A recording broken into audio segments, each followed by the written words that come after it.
Thinking back to all that has occurred to me since that eventful day, I am scarcely able to believe in the reality of my adventures. They were so truly wonderful that even now I am bewildered when I think of them. My uncle was a German, having married my mother's sister, an Englishwoman. Being very much attached to his fatherless nephew, he invited me to study under him in his home in the fatherland. This home was in a large town, and my uncle, a professor of philosophy, chemistry, geology, mineralogy, and many other ologies. One day, after passing some hours in the laboratory, my uncle being absent at the time, I suddenly felt the necessity of renovating the tissues. I was hungry, and I was about to rouse up our old French cook when my uncle, Professor von Harvey, suddenly opened the street door and came rushing upstairs. Now, Professor Harvey, my worthy uncle, is by no means a bad sort of man. He is, however, choleric and original. To bear with him means to obey, and scarcely had his heavy feet resounded within our joint domicile than he shouted for me to attend upon him. "Harry, Harry, Harry!" I hastened to obey, but before I could reach his room, jumping 3 steps at a time, he was stamping his right foot upon the landing. "Harry, Harry, Harry!" he cried in a frantic tone. "Are you coming up?" Now, to tell the truth, at that moment I was far more interested in the question as to what was to constitute our dinner than in any problem of science. To me, soup was more interesting than soda, an omelette more tempting than arithmetic, and an artichoke of 10 times more value than any amount of asbestos. But my uncle was not a man to be kept waiting, so adjourning therefore all minor questions, I presented myself before him. He was a very learned man. Now, most persons in this category supply themselves with information, as peddlers do with goods, for the benefit of others, and lay up stores in order to diffuse them abroad for the benefit of society in general. Not so my excellent uncle, Professor Harvey. He studied, he consumed the midnight oil. He pored over heavy tomes and digested huge quartos and folios in order to keep the knowledge acquired to himself. There was a reason, and it may be regarded as a good one, why my uncle objected to display his learnings more than was absolutely necessary. He stammered, and when intent upon explaining the phenomena of the heavens, was apt to find himself at fault, and allude in such a vague way to sun, moon, and stars that few were able to comprehend his meaning. To tell the honest truth, when the right word would not come, it was generally replaced by a very powerful adjective. In connection with the sciences, there are many almost unpronounceable names very much resembling those of Welsh villages, and my uncle being very fond of using them, his habit of stammering was not thereby improved. In fact, there were periods in his discourse when he would finally give up and swallow his discomfiture in a glass of water. As I said, my uncle, Professor Harvey, was a very learned man, and I now add a most kind relative.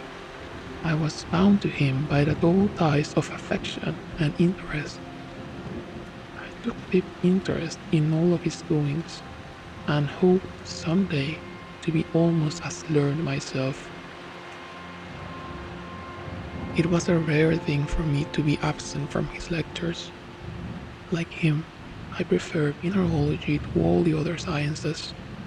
My anxiety was to gain real knowledge of the earth. Geology and mineralogy were to us the sole objects of life, and in connection with these studies, many a fair specimen of the stone, chalk, or metal did we break with our hammers. Steel rods, low stones, glass pipes, and bottles of various acids were often before us than our meals. My uncle Hardwig was once known to classify 600 different geological specimens by their weight, hardness, fusibility, sound, taste, and smell. He corresponded with all the great, learned, and scientific men of the age.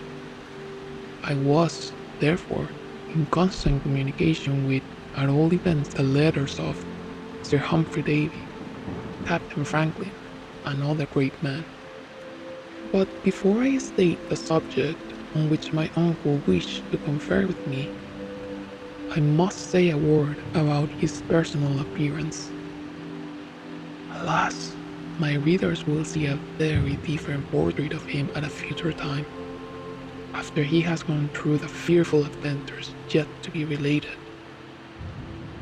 My uncle was 50 years old, tall, thin, and wiry.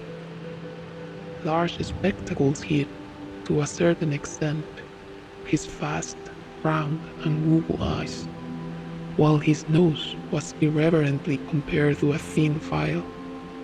So much indeed did it resemble that useful article that a compass was said in his presence to have made considerable deviation. The truth being told, however, the only article really attracted to my uncle's nose was tobacco.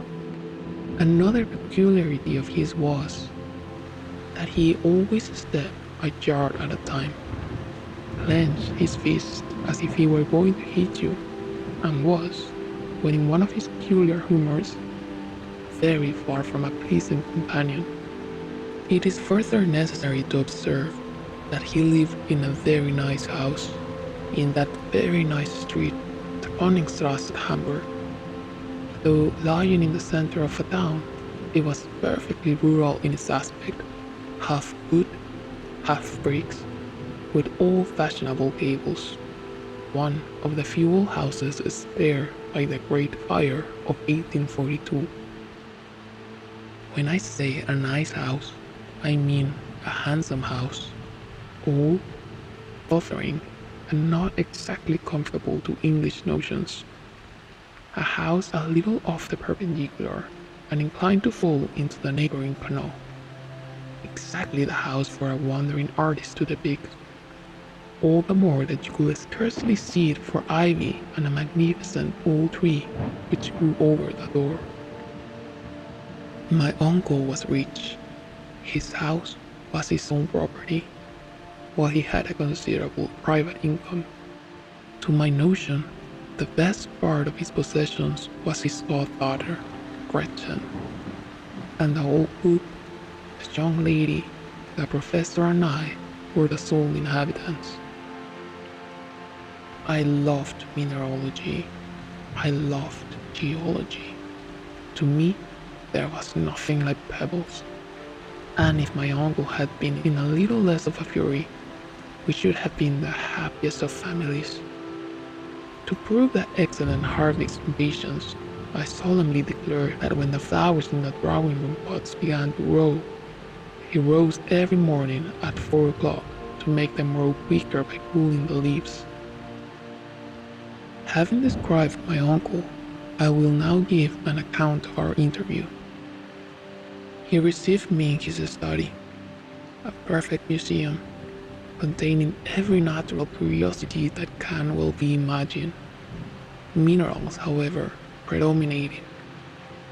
Everyone was familiar to me, having been catalogued by my own hand. My uncle, apparently oblivious of the fact that he had summoned me to his presence, was absorbed in a book. He was particularly fond of early editions, whole copies, and unique words. Wonderful, he cried, tapping his forehead. Wonderful, wonderful. It was one of those yellow-leaf volumes now rarely found on stalls, and to me it appeared to possess little value. My uncle, however, was in raptures. He admired its binding, the clearness of its characters, the ease with which it opened in his hand, and repeated aloud half a dozen times that it was very, very old. To my fancy, he was making a great fuss about nothing, but it was not my province to say so.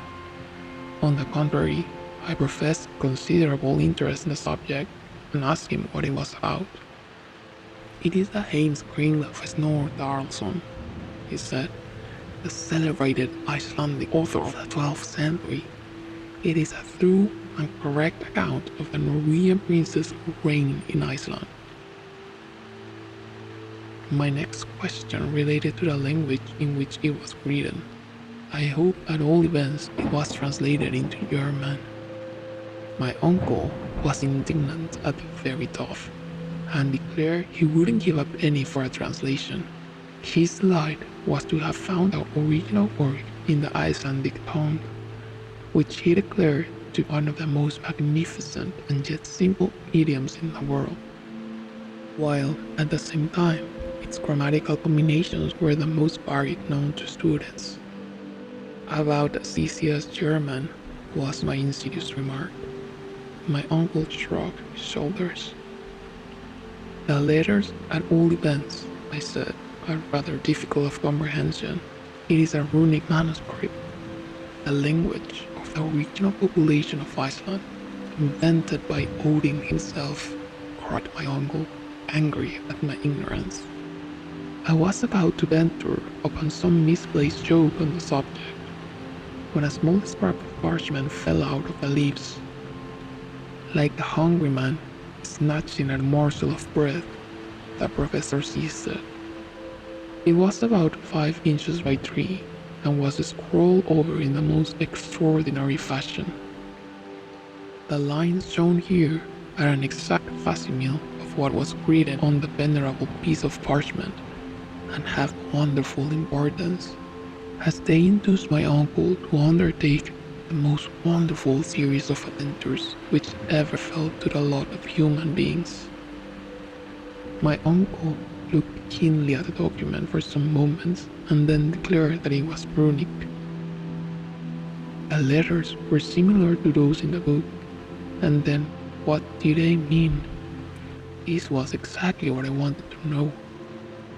Now, as I had a strong conviction that the runic alphabet and dialect were simply an invention to mystify poor human nature, I was delighted to find that my uncle knew as much about the matter as I did, which was nothing.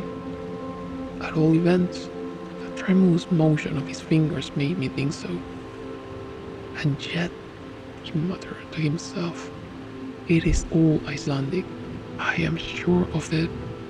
And my uncle ought to have known, for he was a perfect polyglot dictionary in himself. He did not pretend, like a certain learned pundit, to speak the 2,000 languages and 4,000 idioms made use of in different parts of the globe, but he did know all the more important ones. It is a matter of great doubt to me now, to what violent measures my uncle's impetuosity might have led to him, and had not the clock struck 2, and our old French cook called out to let us know that dinner was on the table. Bother the dinner, cried my uncle. But as I was hungry, I sallied forth to the dining room, where I took up my usual quarters. Out of politeness, I waited 3 minutes, but no sign of my uncle, the professor. I was surprised. He was not usually so blind to the pleasure of a good dinner. It was the acme of German luxury: parsley soup, a ham omelette with sorrel trimmings, an oyster of veal stewed with prunes, delicious fruit, and sparkling mosel.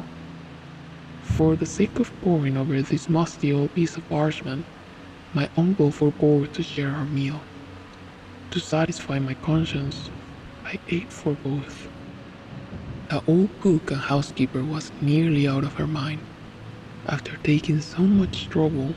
To find her master not appear at dinner was to her a sad disappointment, which, as she occasionally watched the havoc I was making on the viands, became also alarmed.